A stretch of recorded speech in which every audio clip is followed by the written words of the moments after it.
So the past captain, Dr. Theo Enechi, take us back to how it started with you, where it all started. Okay, I think I'll be one of those people you would call a late bloomer, in the sense that I didn't start playing golf early. Golf was a game I discovered by accident, actually. A friend of mine, Mr. Bramwell, just took us out to the driving range one evening, and we thought it was a big deal that we could hit the ball. Some actually went backwards.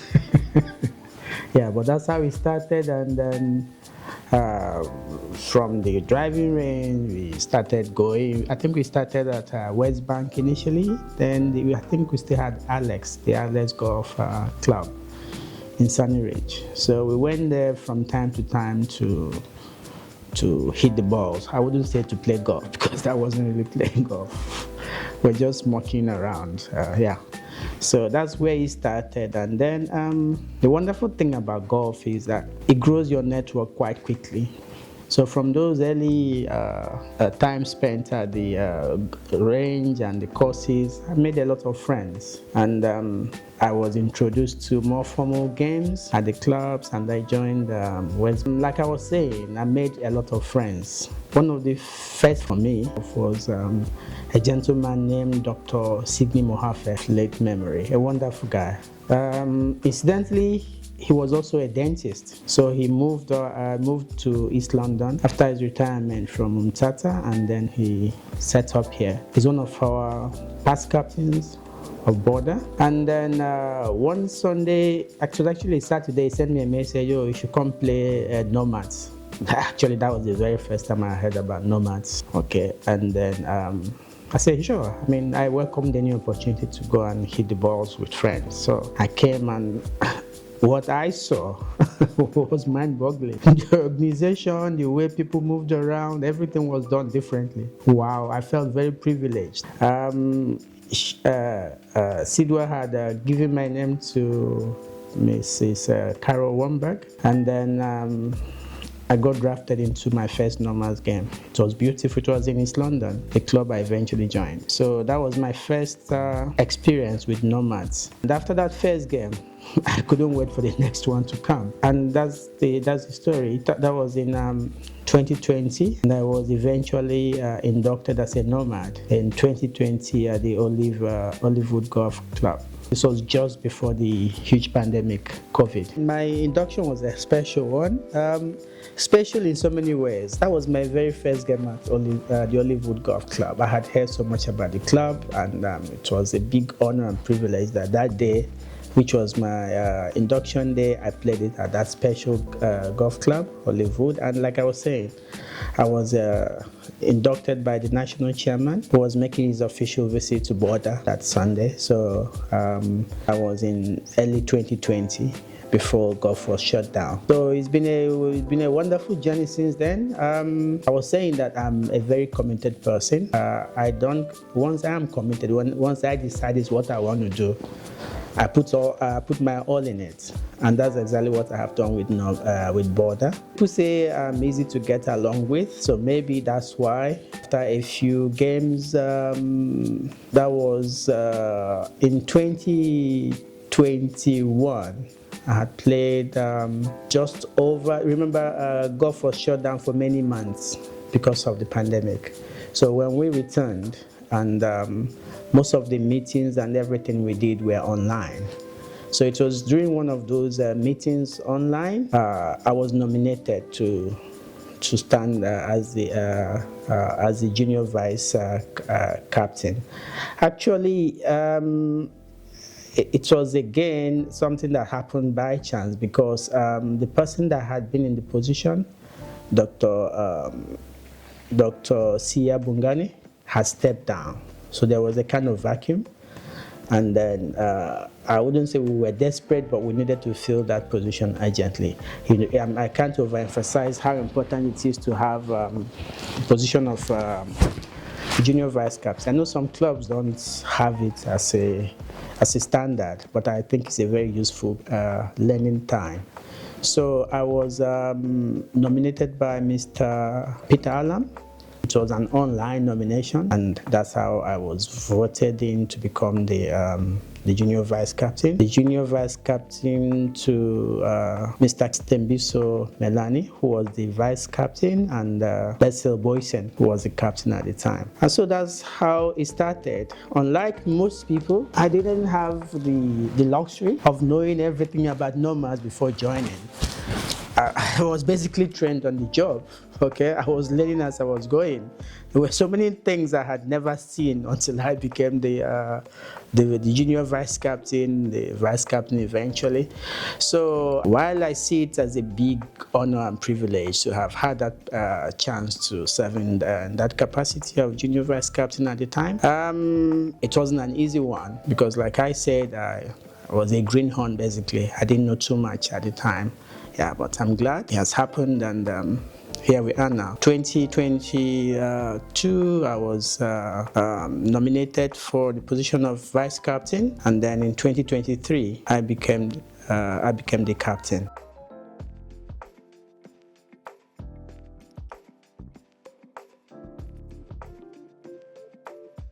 Well, like I was trying to say initially, everything has been like a first time for me. Okay, so the biggest was attending my first management meeting. This was in Port Elizabeth as a vice captain in 2022. So I couldn't get over the fact that I was actually sitting there with all the captains of all the different clubs of Nomads, exchanging ideas and discussing the issues of Nomads. We talked about things like the dress code, how it was hampering people joining Nomads, and we talked about the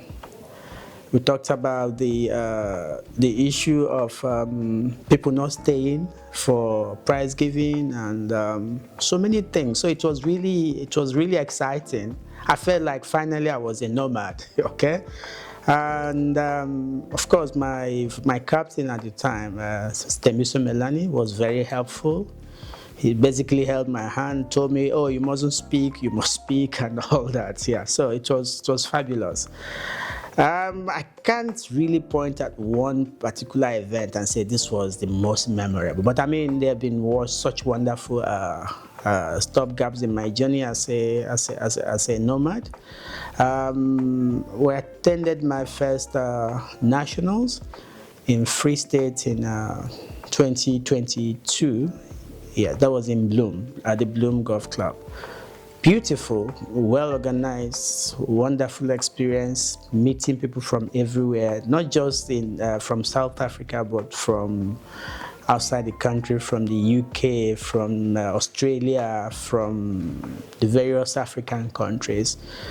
The kind of friendships that you make, the fact that people actually call you by your name, people you had just met, it's just a wonderful experience. The Cowboy Bar, the idea of sitting out almost every other day, chatting with friends and not worrying about work and all that. It's been beautiful, yeah. The wonderful thing about golf in general, but the Nomads Golf Club in particular, is what we do for the communities that we live in. And like most nomads, when you occupy a position of a vice captain of Nomads, you actually feel, you're actually more privileged because you get the opportunity to wear your thinking cap and think about how you, as a person, as an individual, can help contribute in raising funds to help any charity of your choice. It was such a wonderful idea. Of course, there are so many places one could have gone. I looked around and I tried to narrow down. I had a long list of almost 20, but I had to narrow down. You can't do too much for 20 charities. Most especially because we had just come out of COVID and funds were not easily available. But I narrowed down my search to the King's Children's Home, and it's somewhere close to Insa, Glen Eden, and the the catch project somewhere in Gunubi. All right, I had passed that catch project so many times, and I know a friend of mine had mentioned it, but I wasn't particularly sure exactly what they did. So, of course, I did my research. We went there, we spoke to the people, the proprietress that managed the place, and she explained the wonderful things the project, the home actually, was doing for the residents, people that live in the informal settlement in Gunubi called Zamomkle. Okay, you just have to go down there to find out for yourself. It's such a life-changing project. They help the residents there. They help to keep the kids busy. They provide sporting facilities for them. They provide a beautiful place for them to sit and read when they have to study. They help to rehabilitate girls who have been raped or abused in one way or the other. They have a hotline to the SAPS. So when I sat down and I spoke to them, I tried to find out exactly what they wanted, how we could help them, because I felt it would be worthwhile helping such a project. All right, so we went there. I went with my team, my committee, and we sat with them, and eventually we agreed that we were going to help them sort out their library. They have a huge library because people donate books and other reading materials to them, but they were all on the floor. So we agreed that we're going to embark on a shelving project for that library. And I'm glad that we were able to achieve our aim of making the place conducive for the kids to stay and read. Okay. The bigger project was the King's Children's Home, the Glen Eden place. Okay. When you live on the sunny side of the town, you don't really understand how other people are struggling. Okay. I went to the King's Children's Home with my wife some time ago to visit. My wife had got the contact of the lady that runs the place, Mrs. King, and so we went down to see the place. It was a humbling experience. The number of children they had at the place, ranging from just a few days old to some as old as 11, 12, that were abandoned by their parents. I heard harrowing stories of how some people were dumped in gutters, some in the bush, and no resources because the government, according to the proprietors, was not really giving them the funds they needed. Even though the government agents who bring kids, abandoned kids to the place, they were not funding their project. So I felt that was another worthwhile project to be involved with. And then we spoke to them, and of course, as you can imagine, their needs are many. But like I said, just after COVID, there wasn't too much money to be had. And eventually, we were able to build them a small house, which they use as an office today.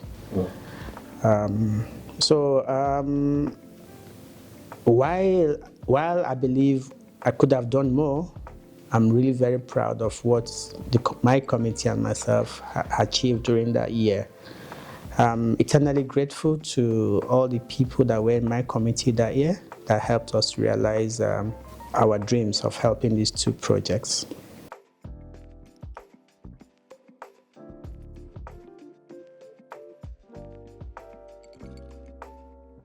You know, the beauty of Nomads is that it's a very well-run organization. Unlike other startups where the rules change from day to day, from year to year, depending on who is in admin, Nomads is a very old and well-established organization. As you know, we're going to have our 50th anniversary, Border. And the last nationals we attended in Hermanos was the 60th, the Jubilee anniversary. So it's a very old and very well established organization. So all you have to do is key in, use the structures that are already in place, and you will not be disappointed. Some of the challenges I had was not always being able to get members to do what they know they have to do. For instance, the prize giving ceremony after our games. We've been talking about it, we've discussed ideas on how to do it, and get more people to attend, and people dressing properly the way they should, but that was never always possible to achieve. But the thing is, it's not just for Border, it's for almost all the clubs. The club has tried to look at different ways of solving the problem. There's even a time we tried to relax the dress code, because some people claimed it was because of the dress code that they were not coming, and that, but that has not changed much from what I hear. So that was one of my big challenges.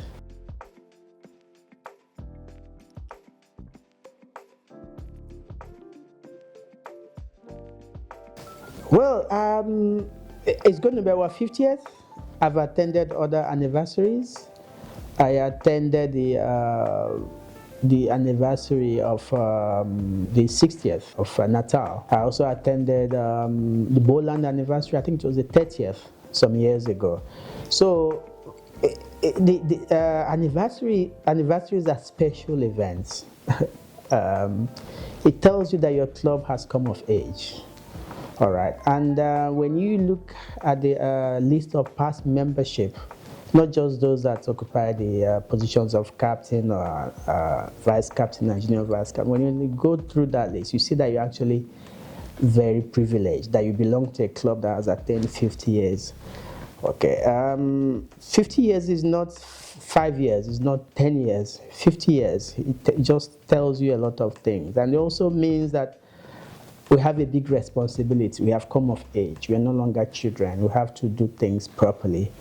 We have to learn to put whatever difficulties and challenges we have aside to grow the association. Like I was just saying, our numbers are dwindling. So when we are 50 years, I think we should also make more effort to bring in more members. Our 50th year anniversary is a very special event for me in particular, and I'm going to enjoy it. I'm going to enjoy the game. I'm going to enjoy the company of all the guests that's going to come. We have a beautiful and very hard-working team that is trying to make that happen, headed by my captain, Stemiso Milani. So I believe he and his team would put up a really wonderful show. And it's a big congratulations to Border Nomads on our 50th anniversary.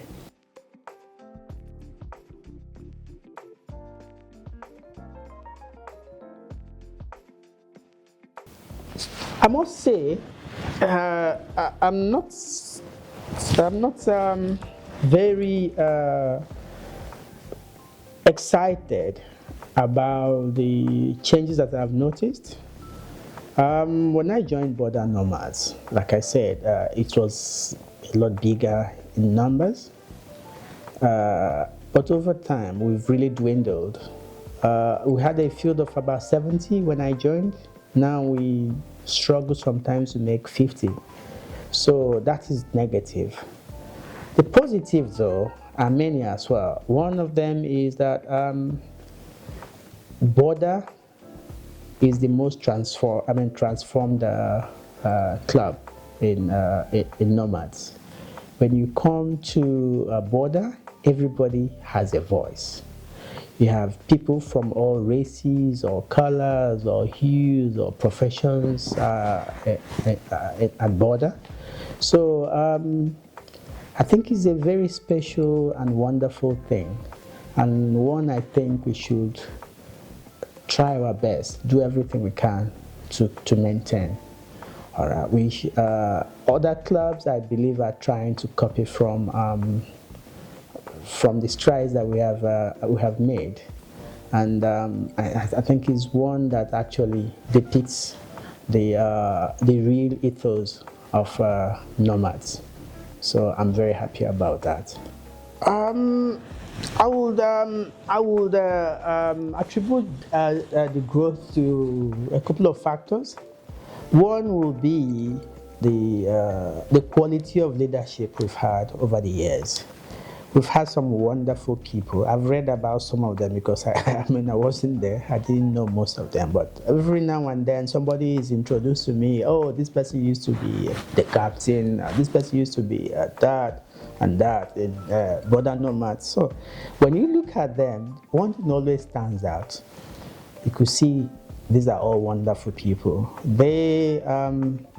They've managed to steer the ship of Border Nomads over the years, and the transitions have been fantastic as well. Okay, and the spirit of what do you call it now, teamwork. Like people worked together, okay, to achieve our common goals. So Border is very privileged in the sense that we've had very good leadership over the years, and I think that will be the main reason why we have grown. The other factor would probably be our location where we are.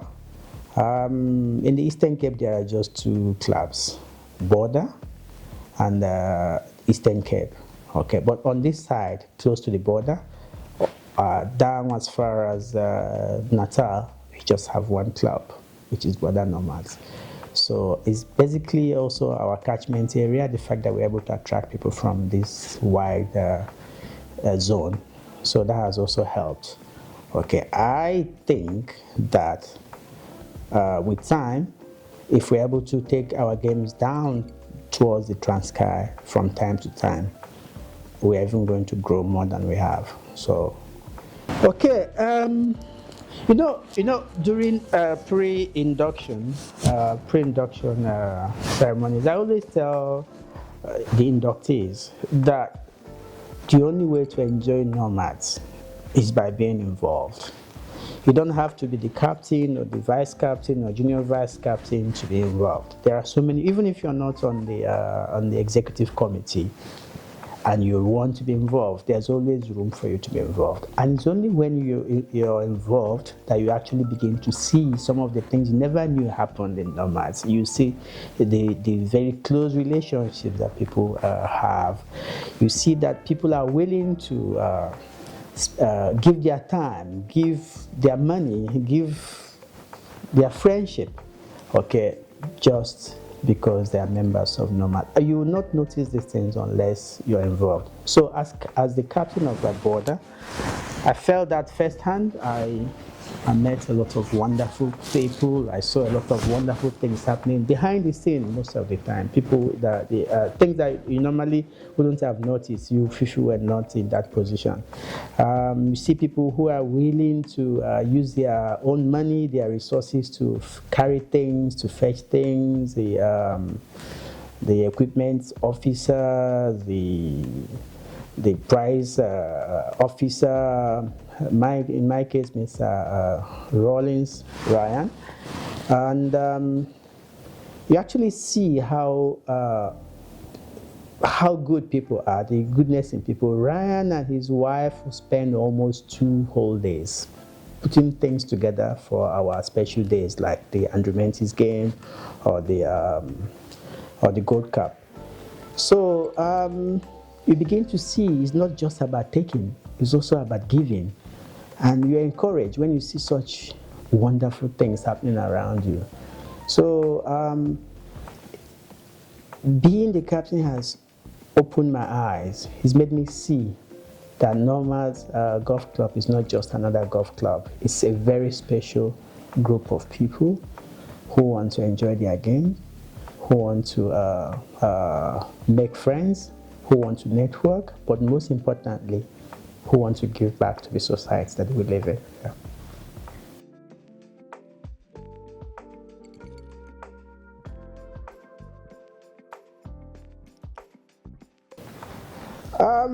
We have different pillars of nomads. The obvious one, the one everybody talks about, is the Andrew Menzies Foundation, which helps to help charities and the communities, the underprivileged communities around us.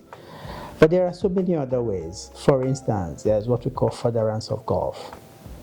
You see, furtherance of golf tries to make the game of golf more accessible to more people. I'll give you an example. Just yesterday, our game was at Kumha, the Kumha Golf Club. Okay.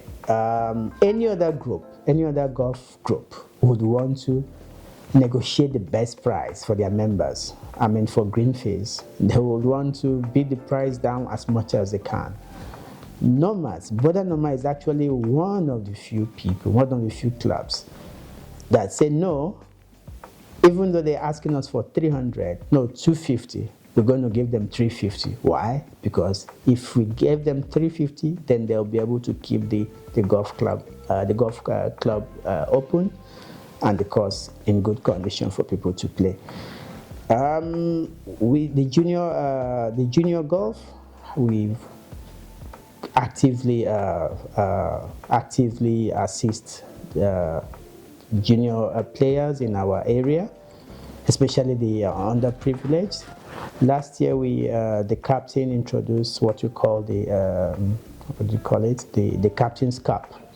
So the Captain's Cup rallied junior players in the area, and we organized a beautiful day where we raised funds to help them even further. And so there are so many ways that we help. So that is one of them, and I'm very proud of those.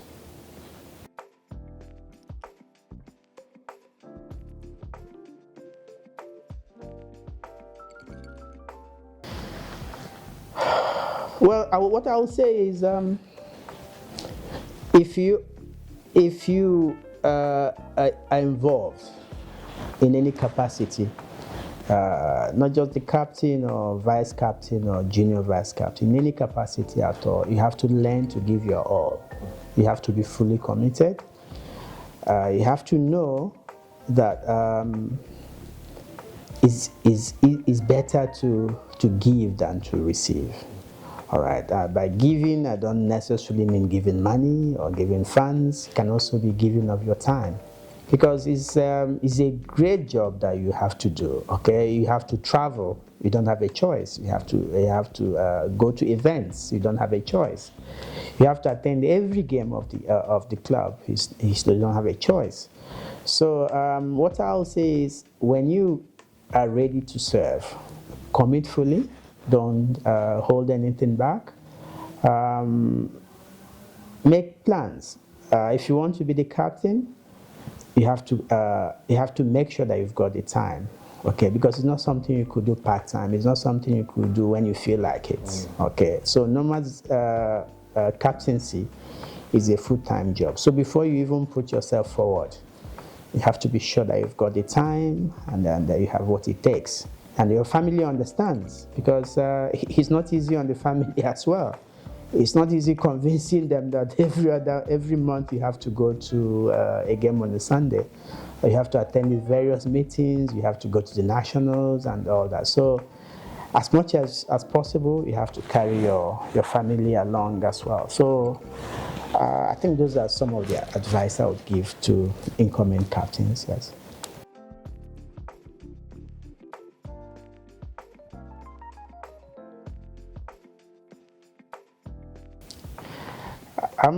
I would like the generations of border nomads to come to remember that they're in a very privileged position, that a lot of people had put in a lot of time and work to give them the border nomads that they would meet in the future, and that they must remember that just like the people before them did, they have to do their bit as well, so that the next 50 years, Border Nomads will be celebrating their 100th anniversary, and we'll have people here to play golf and still carry on with the traditions of nomads.